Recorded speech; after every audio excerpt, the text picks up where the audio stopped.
बहुत सारे बच्चों ने आते ही साथ ये सवाल पूछा कि इतनी कट ऑफ क्यों कम गई है मेंस की। मतलब आपको क्या संभावित कारण लगता है, एकदम यूं गंभीर बात, सारगर्भित बात कही जाए तो? है पेपर टफ था, ऐसा किस किस को लगता है? हाथ ऊपर करके बताओ। पेपर टफ आया था, आपने देखे थे क्या? हैं सोल्व हो रहे थे? अच्छा, जितना पढ़ा हुआ था उतना मार्किंग टफ हुई है, ये कारण लगता है। देखिए दो चीजें हैं, एक तो इस बार आरपीएससी ने पिछली बार भी की थी, इस बार थोड़ा सा और बढ़ाया और इस बार और बढ़ाएगी। चीजें वही है, सवाल को घुमा के पूछ रहा है। तो इसलिए आपको स्पून फीडिंग वाली आदत छोड़नी होगी कि सीधा सीधा आएगा, एकदम साफ कीवर्ड लगेंगे तो मैं आंसर लिख दूं। अगर उसी बात को थोड़ा सा घुमा के पूछ लिया तो मुझे नहीं पता इसमें क्या पूछा गया है।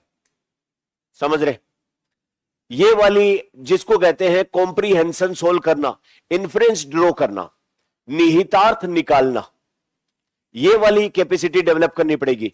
अगर आपको तुलना करनी है इन दोनों पेपर की तो यूपीएससी के पेपर उठा के देखिए आप। यूपीएससी के पेपर का पहला चैलेंज ये होता है कि उसके अंदर जो पूछा गया है क्या वो मुझे आता है क्या, एक नंबर बात। दूसरा, जो मैं लिख रहा हूं वो वही लिख रहा हूं क्या जो पूछा गया है?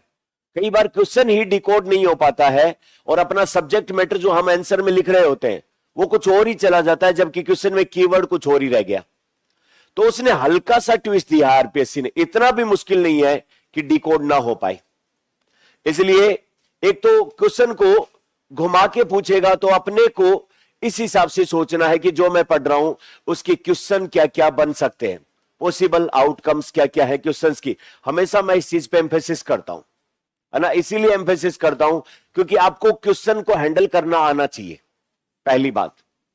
दूसरी बात, आंसर राइटिंग में तीन चार चीजों का ध्यान रखना चाहिए। सबसे पहला, कंटेंट। आपके आंसर के अंदर यूआरपीएससी की डिमांड के अनुसार फैक्चुअल पार्ट ज्यादा होना चाहिए। उसकी भूमिका बनाना, आगे पीछे की बातें कहना, यह स्कोप नहीं है आपके पास, क्योंकि आपके पास 15, 50 और 100 शब्दों का स्कोप है। और उसमें अगर बड़ा सवाल पूछा है और उसके आप बैकग्राउंड में जाके उसका भूमिका बनाओगे तो आपके पास स्पेस खत्म हो जाएगा। ऐसा नहीं कि 100 शब्द की सीमा है और अपने पास लिखने के लिए 2 पन्ने हो तो कोई बात नहीं, अपन सब सीमा तोड़ के आगे तक लिख दे, लेकिन आपके पास स्पेस भी फिक्स है। उस स्पेस को अगर आप खराब कर देते हो बिना काम की बातें करने में तो अनडाउटेबली आपके नंबर कम हो जाएंगे।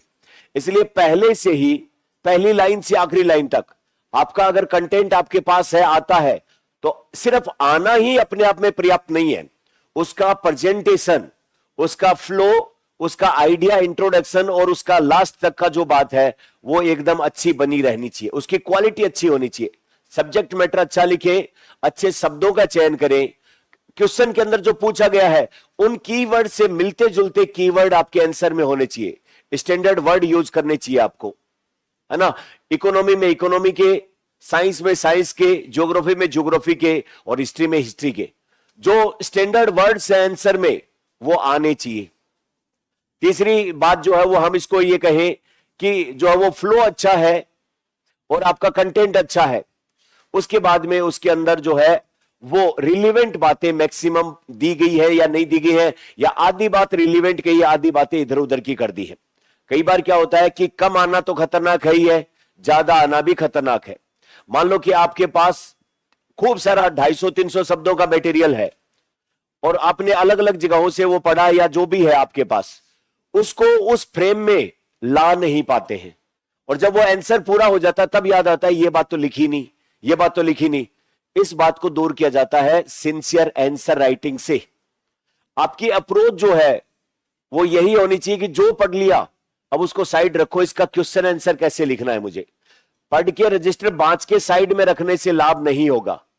जो पढ़ा है उसका आंसर लिखने की प्रैक्टिस 5 शब्द में क्या है, 5 अंक में क्या है, 2 अंक में क्या है और जो है वो 10 अंक में क्या इसके सवाल बन सकते हैं, इस चीज का ध्यान देना।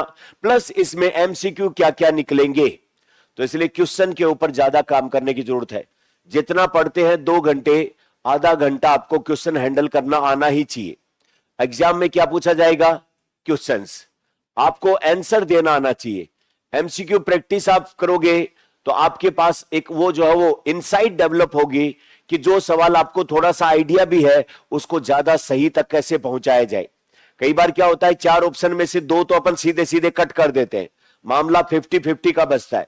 तो उन दोनों के चुनाव में एक सही ऑप्शन चुना जाए, उसके लिए अपने पास अगर प्रैक्टिस होगी, अपने दिमाग में उसके जितने क्वेश्चन सोल्व करते हैं, जब हम जो क्वेश्चन सोल्व कर रहे होते हैं उस टाइम पर नहीं भी आता है एमसीक्यू का क्वेश्चन, तो भी उसका आंसर और उसका डिस्क्रिप्शन हम पढ़ते हैं तो वो कुछ न कुछ सिखा देता है, हमें आगे के क्वेश्चन की भूमिका बना देता है। इसलिए खूब सारे एमसीक्यू सोल्व करो और खूब सारी आंसर प्रैक्टिस करो, आपको कतई भी तनाव लेने की जरूरत नहीं है। और रही बात टफ मार्किंग की, तो वो सबके लिए है। अगर आप देखिए, आइडियल आंसर कोई नहीं होता है, कोई उत्तर आदर्श उत्तर नहीं होता, क्योंकि अगर आदर्श उत्तर हो तो वो सब्जेक्टिविटी नहीं है। इस क्वेश्चन का जो है वो आपकी मेंस परीक्षा का नाम क्या है? Subjective exam. कोई एक चीज है, उसके बारे में आपकी याददाश्त कितनी है, आप क्या सोचते हैं, आप उस चीज को कैसे लिखते हैं, और इसलिए सभी की सब्जेक्टिविटी एक जैसी नहीं हो सकती। और जो चीज यूनिफॉर्म या एक जैसी नहीं हो सकती, उसके ऊपर अंतिम रूप से निर्विवाद रूप से कोई राय भी नहीं बनाई जा सकती कि ये इसका आइडियल आंसर है। तो इसका मतलब आंसर जो लिखते हैं उसमें कमियां सबके हैं। आपको क्या करना है? कम कमियों वाला आंसर लिखना है, या यूं कहें सभी आंसर लिखते हैं उसमें बुराई अवश्य है, सब में कोई न कोई, परफेक्ट कोई नहीं है। आपको कम बुरा आंसर लिखना है, आपको उस मेरिट की लाइन को क्रॉस करके आगे जाना है। इसके लिए आपको परफेक्शन की आवश्यकता नहीं है। आप अपनी चौथा सब्जेक्ट अच्छे से, चौथा पेपर अच्छे से तैयार कर ले और जीएस में थोड़ा सा अबव एवरेज परफॉर्मेंस दे दे, आपको कहीं पे भी चिंता करने की आवश्यकता नहीं है। क्या होता है बच्चे कि मुझे इकोनॉमी अच्छी लगती है, मुझे हिस्ट्री अच्छी लगती है, मुझे पॉलिटी अच्छी लगती है, अच्छी बात है, उससे एमए कर लो, पीएचडी कर लो, और ज्यादा एक्सपर्ट बन जाओ, आप पढ़ा लो उसको, ये आपका करियर बन गया। लेकिन अगर आपको सिविल सेवा पास करनी है तो आपको अच्छा लगता है, इस बात से इस एग्जाम का कोई लेना देना नहीं है। अगर आप सिर्फ इकोनॉमी, हिस्ट्री और पॉलिटी या ज्योग्राफी पढ़ोगे एक सब्जेक्ट, तो ठीक है, जितने नंबर उसमें आने चाहिए उतने नंबर आ जाएंगे, बाकियों का क्या। इसलिए आपको अच्छा लगता है या नहीं लगता है, ये इस बात का एग्जाम नहीं है, ये आपकी रुचि का विषय नहीं है, ये है सारे सब्जेक्ट के बारे में थोड़ी थोड़ी आपकी जानकारी है या नहीं है, उस चीज का एग्जाम है। इसलिए जो आपको अच्छा लगता है वो आपकी पर्सनल अप्रोच है, लेकिन एग्जाम डिमांड करती है प्रोफेशनल अप्रोच की। एक अच्छे प्रोफेशनल स्टूडेंट के नाते आपका प्रोफेशन है इस एग्जाम को पास करना, और आप अपने प्रोफेशन में सिंसियरिटी लेकर आए। जो सब्जेक्ट टॉपिक आपका कमजोर है उसको कोशिश करें कि कम से कम नुकसान करे ये मेरा, और जो आपका टॉपिक स्ट्रॉन्ग है उस पर कोशिश करें कि ये ज्यादा से ज्यादा मुझे फायदा दिलाए। सही है? तो सारे सब्जेक्ट जीएस के अंदर बहुत ज्यादा एक लेवल के बाद नंबर स्कोर करना लगभग इंपॉसिबल है। यूपीएससी के ट्रेंड देखो, जो बच्चे खूब अच्छा जीएस जानते हैं उनको 200 में से 100 नंबर मिलना अपने आप में एक दुर्लभ परिघटना है। नहीं, टॉपर्स के नंबर भी 90 के आसपास रहते हैं। सही है? तो जीएस वाले पार्ट पर एक लेवल तक आप मेहनत करें, मिनिमम जो सबको आता है वो आपका गलत नहीं होना चाहिए, क्योंकि अगर सबको आ रहा है और आपका गलत हो रहा है इसका मतलब आप बाकी लोगों से पिछड़ गए। तो इसलिए जो एक सामान्य है वो तो आपको आना चाहिए, प्लस अपने सब्जेक्ट को करंट से अपडेट करें। दूसरे ट्रेंड ये है इस आरपीएससी के इस टाइम पर कि जो आपने नोट्स में पढ़ा, स्टैटिक पोर्शन पढ़ा, अगर उसका करंट कुछ साथ में जा रहा है तो उस करंट को तैयार करें।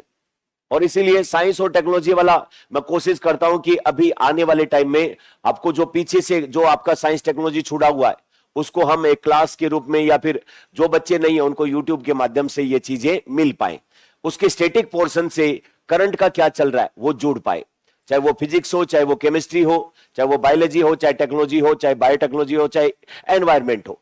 इतने वाले सेक्शन जो है, इस वाले सेक्शन के लिए हम साथ में मिलकर मेहनत करेंगे ताकि हम स्टैटिक पोर्शन के साथ में अपना करंट जोड़ पाए। और उन क्लासेज में हम कोशिश करेंगे कि ये जो टॉपिक हम पढ़ रहे हैं आपको अपने नोट्स में वहां जोड़ के देखना चाहिए। इन सभी का बैकग्राउंड क्या है?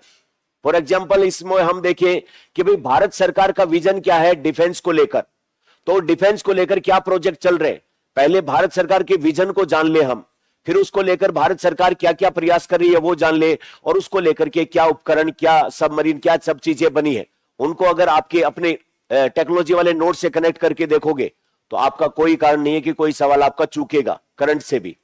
तो इसलिए हम थोड़ी सी अप्रोच को और एनरीच करें और कॉम्प्रिहेंसिव करें, अपनी सोच को थोड़ा सा और व्यापक बनाए, दायरा बनाए। हाँ, आपका एग्जाम अगर टारगेट दूसरे छोटे वाले भी हैं तो फैक्चुअल पार्ट पे ध्यान दें, और अगर आपका एग्जाम टारगेट आरएस है तो थोड़ा सा दिमाग की ब्रॉड विजन तैयार करें, विकसित करें उसको, और उस पे आपका सारा काम हो जाएगा। तो इसलिए बिल्कुल भी इसके ऊपर एक मिनट भी खराब करने की जरूरत नहीं है, इससे सीखने की जरूरत है। इसके ऊपर गॉसिप करना, ये चीजें देखना, वो एनालिसिस देखना, ये नहीं। आपस में खुद इस चीजों को देखो, उन क्वेश्चन पेपर को एक बार वापस देखो, और जो टॉपिक पढ़ रहे हो उसके आंसर लिख के देखो और उनको चेक कराओ, है ना।